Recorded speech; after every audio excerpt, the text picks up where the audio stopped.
Hello, everyone. Today we have a global North Korea interview with Professor Sung-Yoon Lee in Wilson Center. He recently published a great book, this one, The Sister, which is an in-depth, very meticulous analysis of Kim Jong Un's sister, who has a lot of policy impact on North Korea. So today we'll have Professor Lee Sung-Yoon here and ask about the book and also the policy issues that's coming for next year for South Korea and the United States. Thank you very much for having me. I'm honored to be here. Thank you.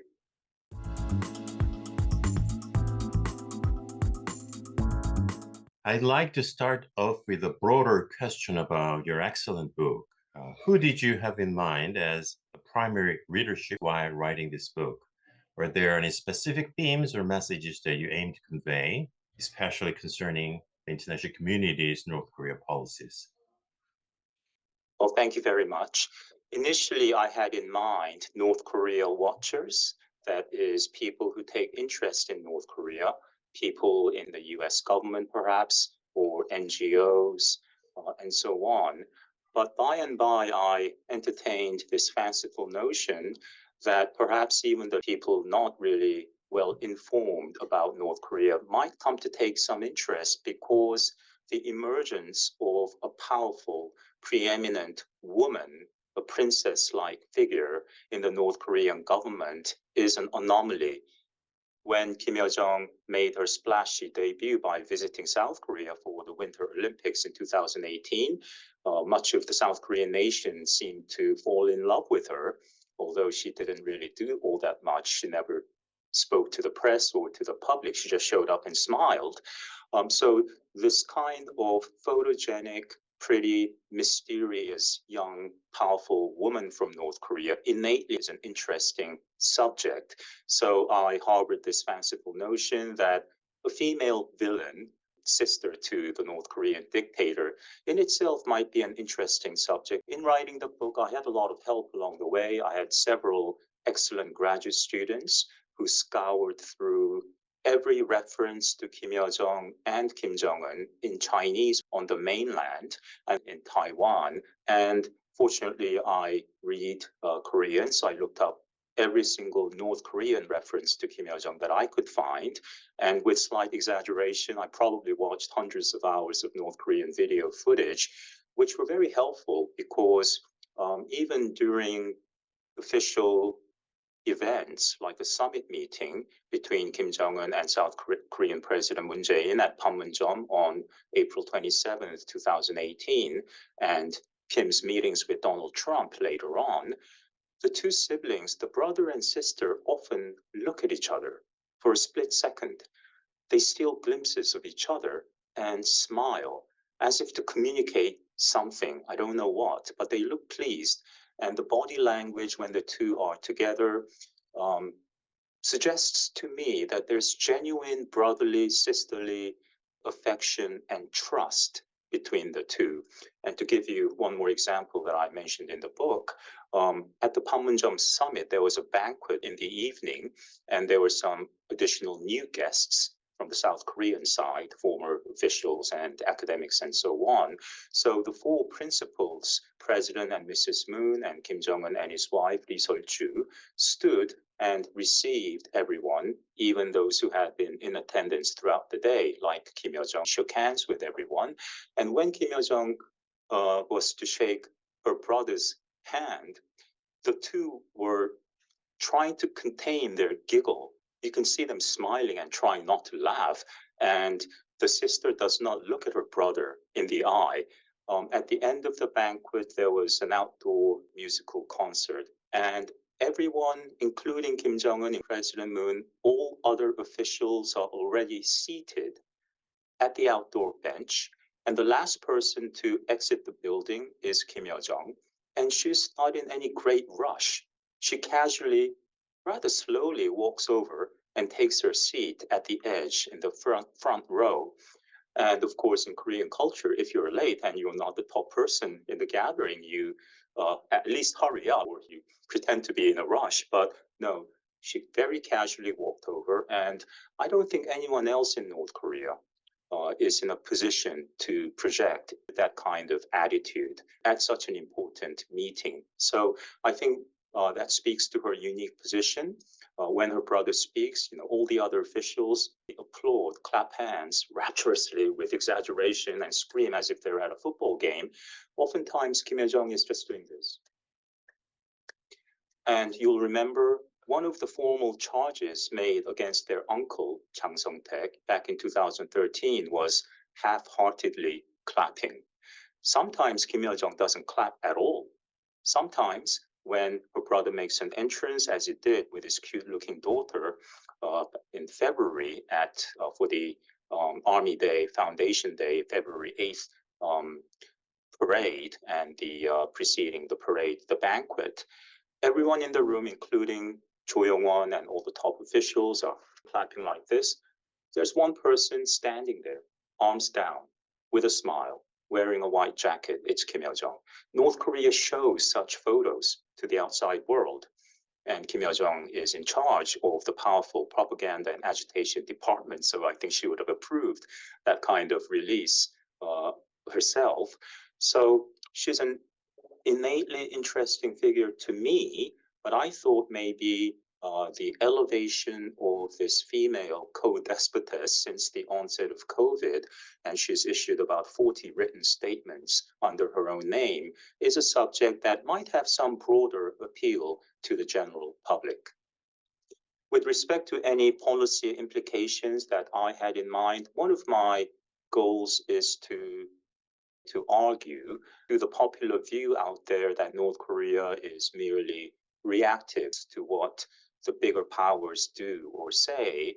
For example, when the former US President George W. Bush, in his State of the Union address in 2002, referred to North Korea along with Iraq and Iran as axis of evil, there was a lot of mockery of President Bush in the United States alone at the time. And then North Korea goes berserk and shoots missiles and makes threats. Contrary to that kind of dynamic, my view is going back to the 1940s, North Korea has been the more proactive player. Kim Il-sung persuaded Stalin and Mao to give him the green light to invade South Korea. Mao and Stalin were only reluctant supporters. And during the Cold War, we know North Korea has launched thousands of small-scale, sometimes lethal attacks on South Korea against American troops as well.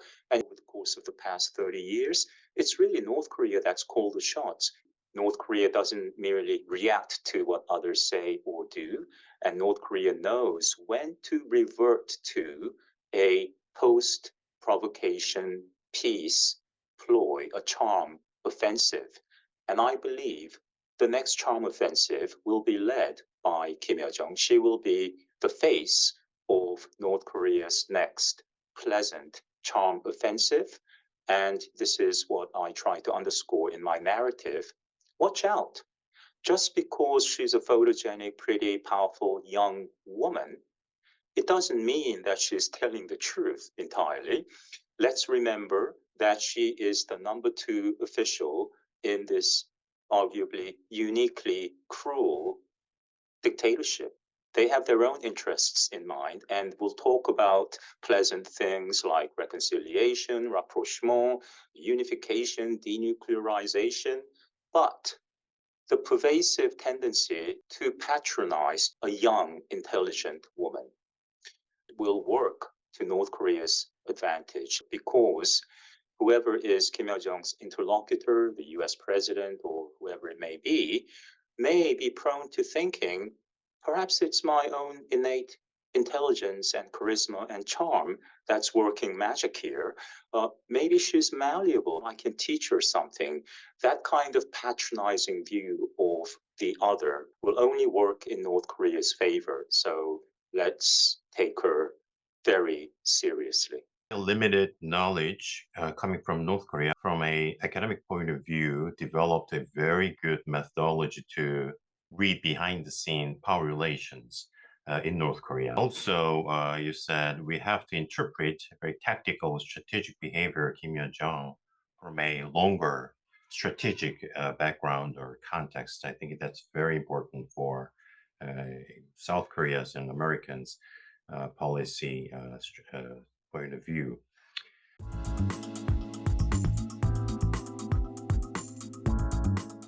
In South Korea, there is a rising concern about the successor issue. So these days, as you know, Kim Jong Un's young daughter, Kim Jue, as referred as so-called Morning Star General. So we are very curious about the next leader if anything happens in North Korea. And you said in the book, Kim Yo Jong's role was anything but subservient to Kim Jong Un as we interpret the Hanoi meeting. And also, at the same time, at the very last page of your book, you have a very interesting statement that a female leader emerge in a male dominated country like North Korea is an oddity in itself. So, you once mentioned again, in 15 years, Kim Yo Jong will be the only option after Kim Jong Un. So, how to interpret the post Kim Jong Un period, or in the longer context, how leadership in North Korea will change? Thank you. On a trivial note, if I may first, I don't believe her real name is Chue for a couple of reasons. Chue is the Chinese character for love, and I can't find any other North Korean women's name that has that character in it except for Kim Song-e, and certainly no one in the younger generation. Although this character is used quite frequently in South Korea to name a daughter, in North Korea it's out of fashion. The more pertinent reason for my skepticism is that Kim Song-e, Kim Jong-il's stepmother, and Kim Jong-il had a very contentious relationship. So Kim Jong-il hated his stepmother, and I can't imagine that Kim Jong Un would actually use that character to name his own beloved girl. Um, I may come to regret saying this, but I think probably the little girl's name is Ju Un or Unju. But Unju sounds too South Korean, so my guess is Ju Un. That is one character from each parent, Ju from Lee Seol-ju and Un from her father. So what is her role? She's cute. She's prepubescent. She's just a child. Maybe Kim Jong Un has in mind one day to hand power down to his beloved daughter. Who knows? But again, she's only 11 or so, maybe 12. What can a 12-year-old girl do? Receive a foreign delegation? Shake hands with President Xi, get on a stool and in front of a podium, give a public speech to thousands of people. She can't do any of that right now for the foreseeable future until she reaches adult.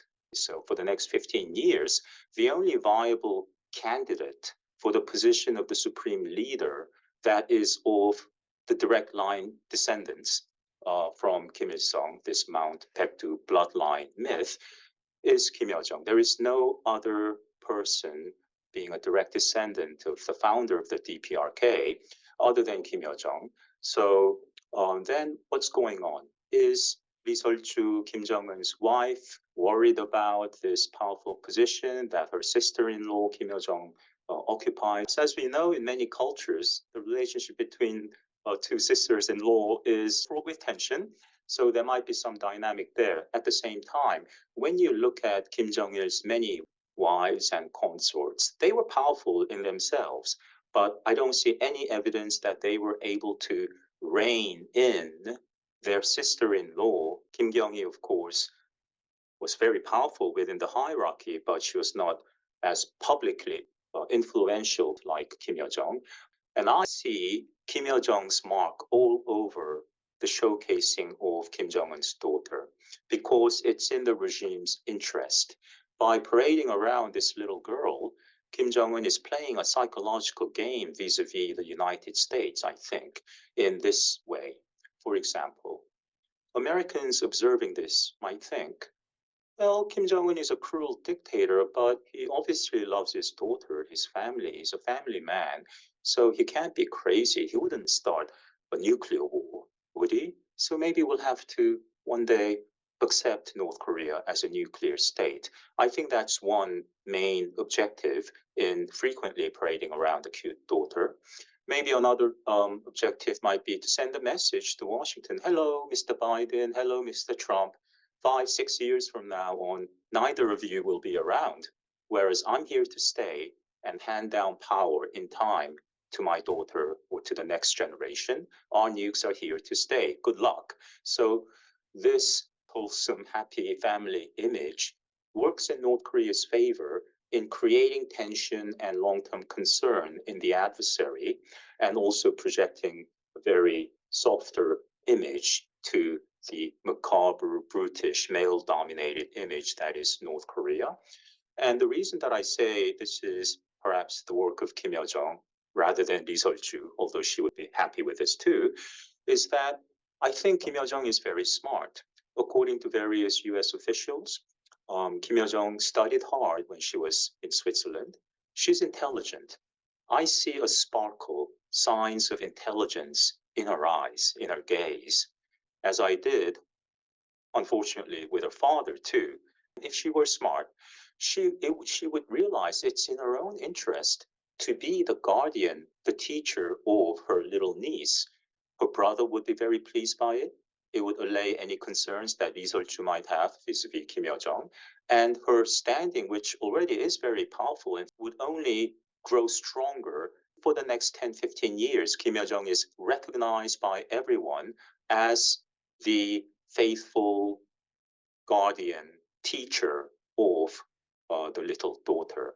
So I don't think this kind of frequent showcasing of the daughter is a reaction to Lee Sol-ju's misgivings or jealousy vis-a-vis her sister-in-law.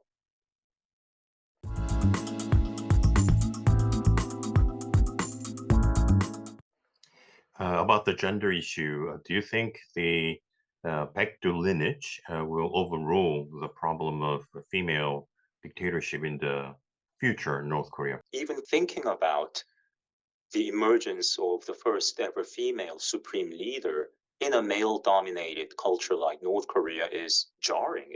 But what supersedes those cultural political biases is the need to maintain power within the royal family, within the Mount Paektu bloodline, the trunk, as North Koreans say, of the bloodline, not the side branches, the step brothers and sisters and so on, or even Lee Sol-ju herself.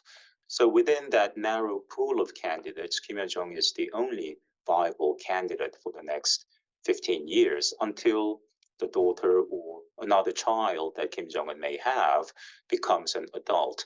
And at that point, if Kim Yo Jong feels she is being relegated to the role of the cumbersome, unwelcome guardian or steward, as she and her brother painted Chang Song-taek and had him killed in 2013, who's to say who might strike first?